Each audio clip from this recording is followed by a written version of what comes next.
Vous avez peut-être scruté le ciel avant de vous coucher et au saut du lit ce matin avec cette vague de froid et de neige. 35 départements de la moitié nord sont en vigilance orange. Oui, ramassage scolaire et parfois les cours sont suspendus dans plusieurs de ces départements. Et pour ce qui est du plan grand froid, donc de l'accueil des sans-abri, les structures doivent aussi s'adapter à la contrainte Covid.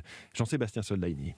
Le défi tient en une phrase: desserrer pour éviter les clusters, c'est-à-dire mettre le plus d'espace possible entre les sans-abri hébergés, 4 mètres carrés par personne au minimum dans un centre spécialisé ou dans une auberge de jeunesse. Mais avec l'épidémie, Sabrina Boulfra, directrice du service d'accueil et d'orientation de Paris, doit faire des choix, quitte à payer plus cher. On est face à un casse-tête. Si nous avons à choisir entre une ouverture de gymnase et louer des chambres d'hôtel, on va privilégier l'hôtel.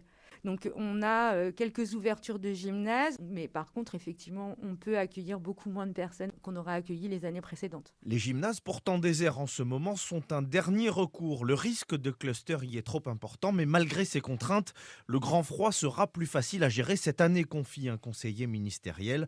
Le nombre de places en hébergement d'urgence n'a jamais été aussi élevé en France.